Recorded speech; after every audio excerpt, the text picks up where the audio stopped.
Hi guys, Andy Golf with my dad. Bag mapping time. The last time I did a bag mapping was probably around 3-4 months ago here at Leisure Pod dedicated venues at Tapton Park Golf Club. Recently, I've just struggled with a little bit of a back spasm, so I've not played as much the last few weeks. Got back into it the last week, 10 days, and I'm actually going down a bit of the Bryson route where I've always hit a little stock cut. I'm actually moving to try and hit a little stock draw. So I've been working on that the last 10 days. So see where I am with the carry numbers, the spin numbers, with the change in preferred shot shape. So I'm going to go through the bag with the wedges up to I carry a 21-degree UT Callaway iron. With the wedges, I wouldn't tend to hit full shots anyway. So I've got a 58, 54, 50. Just going to hit smooth shots with those. I roughly know those yardages anyway, but we'll see with the draw shape. I'll talk through the numbers as we go along on the clubs. I'm going to hit a few balls, collect some data. So I can highly recommend you getting your bag mapping done probably once, twice a year. If you've got new clubs, if you've been working on a new swing movement, definitely worth checking those numbers as the carry distances will definitely fluctuate. Also, be checking the clubs. It will see if there's any distance in the yardages, too much gap in. Do your lofts and lies need to be checked? I think mine definitely do. I've had these 4 or 5 years. So I definitely need to check some of those. So I've got my wedges. I carry 58, 54, 50. It's a Cleveland RTX. They're definitely ready for changing. So as I said, I'm not too concerned with these, but we're going to hit a few stock ones, just a few smooth ones with a little Bryson draw feel.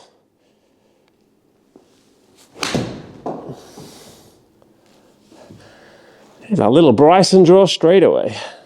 As I said, with my wedges, I never hit these full out, but I just wanted to get a few little numbers today.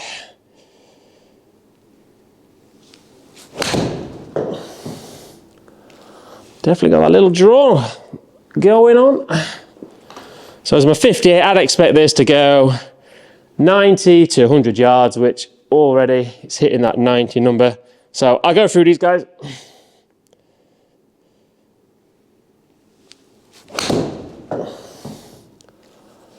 Definitely little baby draws.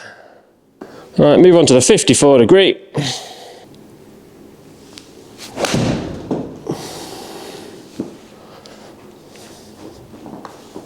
Shot shape is definitely getting consistent. Move away from that fade to a little draw in a week. Even got the Bryson trigger.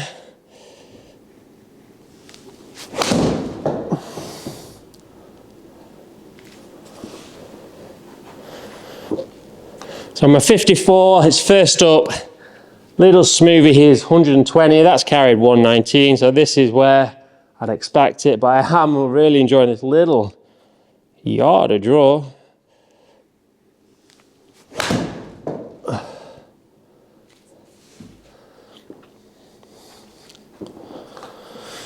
And that's a prime example when we're doing the bag mapping. I want to see the average numbers. I'm not interested in the anomalies where it's come low spin, out too far, or that one where I've chunked it, lost 15, 20 yards. So when I go into the data, I'll get rid of those. I'll get a good sample of the good shots with this club. Then I know the averages with the good strikes. Don't need to measure the duffs. That draw is working. So I'm moving to the last of my Cleveland wedges, the 50 degree. This is normally around, for a smoothie, about a 130, 135 shot. Yeah. Right guys, so as I said, I go through the data in between the different sets of shots. So in terms of the wedges, so the stock, smooth, not a full out. These are my smooth ones where I know they roughly are anyway. So for the 58 degree, it's around the 100 on a smoothie. There's a couple of lower spin ones in there. Got up to 106. There was some at around 90, but I roughly know that with the 58. In terms of the 54, I forgot to select the 50 degree club, but I've been in, disabled the 50 degree shot. So we'll go through the 50 degree, if that makes sense in a second. So in terms of 54, I know my smoothie is around 120 yards. So on here, it's 122. So it's exactly where I want to sit. Then I use my wedge matrix to use the different things on there. So if I go back to the table, let's disable the 54s. Right, so we're back. So we disabled the 54. These are the 50-degree shots. So I know my smoothies are around 130. Again, I manipulate that. So we sit in here at 128 yards. So in terms of my wedges, I'll go through in a video with my wedge matrix, but they're where they want to sit. But I did really enjoy that little draw shot shape, which is definitely different. I've won a little fader of the ball, a little more trappier. So let's move on to pitching wedge 987. Right, back to you guys. But then I move into, I've got a blended set. So I've got the Callaway Apex Pros. Like I said, I've had these about 4 or 5 years. I've got the Pros from the pitching wedge to the 7-iron. Right, so as I said, I'm going to start with the pitching wedge, go through to the 7-iron, collect the bit of data.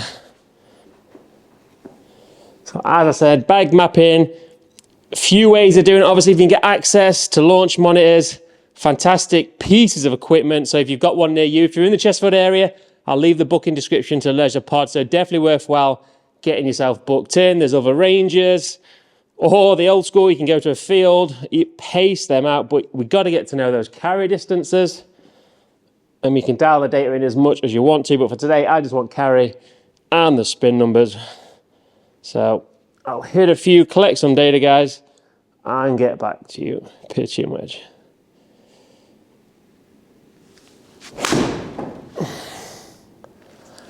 A little draw. It's consistent.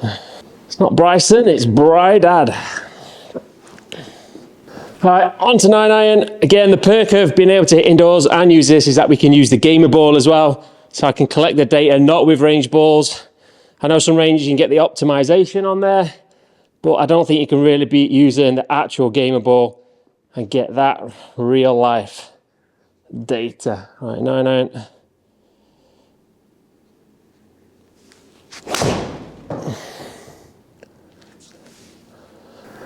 Hey, time.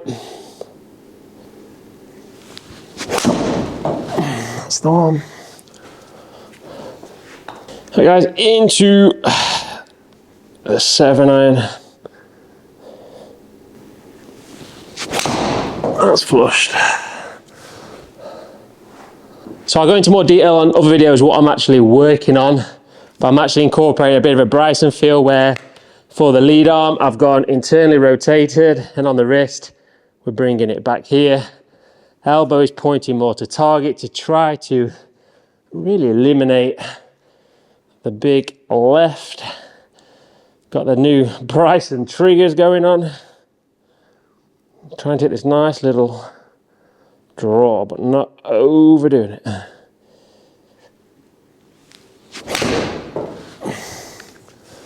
Love the consistent shot shape. Still working on strike. Oh, I've smashed that. That's adding power without even meaning to. That new move feels a lot more power. That's why I've got to learn to control that now. 200 carry. But very neutral numbers. So we're looking at the path. So a quick one on the path while we're here. Path there is in to out, 2.5 degrees. So really quite neutral, where for me, I feel like I'm coming so far on the inside there. Because I have always tendency to try hit the fade, so tend to be out to in. Crushed that one, that's the shot. That feels so in the slot for me. Wow, that's going. It's coming out a bit too low a spin. Ball still looking good, but we'll go through the numbers anyway afterwards. So, pitching wedge 987 done in the Callaway Apexes. Right guys, so pitching wedge 987, all hit, data collected. These are the findings. The yardages are sitting where I'd want them to sit. So we start with the pitching wedge. My smooth carry is always around 150, so it's still there.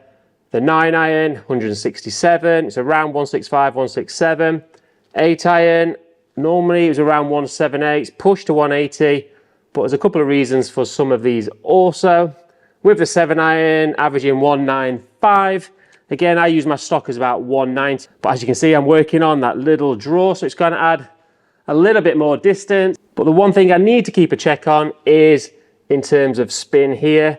Definitely coming in a little bit low spin. I think sometimes a little slight toe hits, obviously bringing the spin down. The draw shape is going to bring the spin down, but I always hit a little bit too high a spin. So I've been trying to take the spin off. So I'm really looking to control these spin numbers. But for me, the 9-iron, I would like that to spin at around 8,000 to 8.5. So a little bit low spin. 8-iron's not too bad there at 7.2. So 7-iron's averaging 5.6. I'd like that to get up to around 6.62. Pitching wedge at 9,000, but it did go up to around 9.5 and below. Also with indoors, I've obviously been using my own gamer ball, which is good, but after a few hits, does start to get slightly worn out, hitting into the nets. So potentially start using newer balls a bit more often when I'm testing, keep them swapping up on there. But in terms of carry distance, they're sitting exactly where they were. So in terms of speed, the speed is still up there, so I've not been hitting the gym as much with the back, but we're gonna get into full speed on mode again. So in terms of carry distance, spin numbers, definitely got to keep an eye on it, but let's go hit the 5 and 6-iron and see where that's at. So this is where my set begins to blend, which is something you could definitely have a look at. So in my 5 and 6, I have got the Callaway Apex. So this just gives a little bit more help, a little bit more meat on there.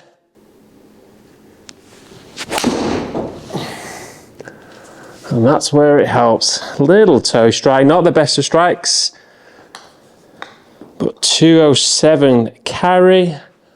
I'd like this around 5.5 spin, 5 spin. So again, little toe, the spin is dropping that extra 500 revs.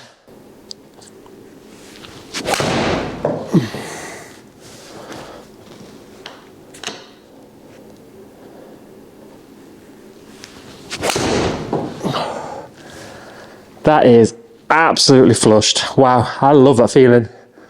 It's in the slot. So 5-iron, again, same apex. Change the data.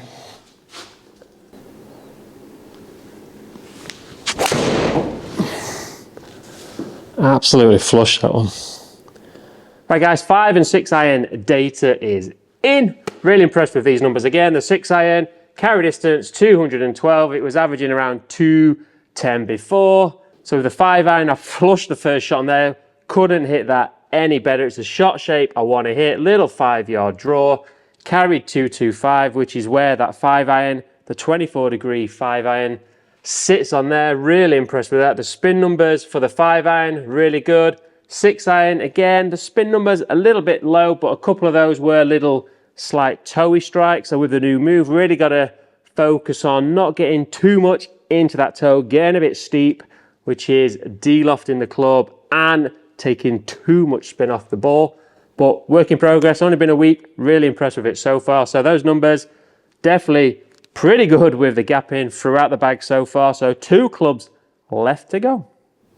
Right guys, so 6 and 5-iron done. Again, this is where my bag blends again. Then this is a club, what potentially could drop out of the bag, but I then move into the Callaway, the UTs, so they're kind of like a driving iron almost. I've got the 24-degree, which is the same loft as the 5-iron that I've just hit on there, but with a little bit more meatiness. Does give me a few extra yards, but we'll have a look at the gap in properly in a bit. So the 21-degree, if you see my videos, that's my go-to off the tee. I know that tend to goes at around 245, but we'll check the numbers with a nice little new draw shape. Let's give this one a go. 24-degree UT. Absolutely flush that first ball again. Wow. Exactly where I'd want it to sit. Right guys, last club. So the 21-degree UT, as I said, I've got the driver. I don't really carry a 3-wood or any other hybrid at the moment, so potentially one of those could drop out. I've still actually got room without dropping one out to put some kind of hybrid 3-wood. I don't think I'd use out on the course for what I play. I've got the driver, got my go-to off the tee, so I don't really need to be hitting anything at 280, 290, which is where my 3-wood would sit. But potentially looking at something around 17 degrees with the hybrid. It give me a bit more options from the rough. With the UTs, fantastic off the tee for me. When this rough is definitely juicy out here in the summer, limited options out with the thicker rough, so I think I need to make room for some kind of 5-woody type, but anyway, last one. Again, flushed it, first ball. Woo. Wow. Do I need to any more on that one? Last few first balls It's exactly where I'd want it to sit. We'll go through the numbers, but it's 250 carry straight off the bat, into out, 3 degrees, 110 club head speed, felt really smooth, using that ground really well, loving that internal rotation, wrist goes external, keeps it feels a lot more square through impact, longer, which I know it's not, but that's the feeling. But that little new draw shape to go from a fade to a draw in a week, super impressed. But hey, let's go check the numbers out for real, guys. Right guys, so the last 2 clubs hit, and if you've seen all my videos, the 21 degree UT has always been my go-to for the past couple of years. I actually just hit the 1 ball, flushed it with the little draw ball on there, carried straight away, and that's without a T-peg. So if I hit the T-peg out on the course as well, hopefully it's going to add a few more yards as well, get that thing chasing even further. So with these numbers, 21 degrees carried, 250, always sits if I hit a good strike at around 245 to 255. So really, really impressed with that. Spin numbers, perfect, 3,600. I want it to sit around 3.5. Love that number, love that club. In terms of the 24 degree UT, this is the one that could potentially drop out the bag, but you can see even though my 5 iron, which doesn't say 24 degree, is 24 degree, this says 24, but with the extra meat, there isn't actually a crossover. So the 5 iron's averaging 225, whereas this one is always sat at around 235 carry. So as you can see through my bag, the gap in looking really good on there. Now I've gone to the draw, it's definitely dropped the spin on the ball, so I have to control that, but I will control that by sometimes if I want to hit the cut, but what I want to do is take advice from Bryson and all the top guys, stick, and also my own scratch tips as well, stick to 1 shot shape. So I'm going to try and stick to the 1 shot shape now, but when I do need to control distance or take a bit of distance off, I can use the clock face system with the hands, but also I can still hit the fade shot on command on there, which will increase the spin. So if there's some of the shots I do want to increase the spin, I know I can hit the fade, add a bit more spin, bring the cut ball in. But for the go-to shots, really, really impressed with that. In terms of the top end of my bag, in terms of driver, I can still definitely get fitted properly for the driver. But in terms of the top end of the bag, also, as I mentioned earlier, I don't really carry a 3-wood. I don't have no need to carry something at 280, 290, the courses I play.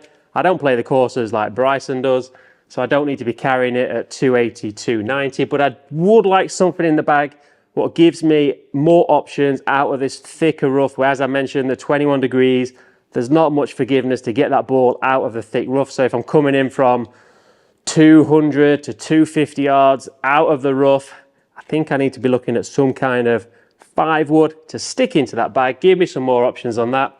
But in terms of the bag mapping, really impressed with that. In terms of the new shot shape, really impressed with that, to say it's only been a week. Definitely got to get back into the gym mode. Work, life commitments has taken over me and also Mrs. Golf, my dad, the past few months. So we've got to get a work-life balance, get the fitness balance, get back to chasing that speed. But I'm impressed. The speed is still in the locker right now, but we've got to go get some more gains. So again, highly recommend getting your bag mapping done, guys. So if you're in the Chesterfield area, link is in the description. Get yourself booked in here at Leisure Pod. Right, guys, really impressed with those numbers. So, till next time, guys.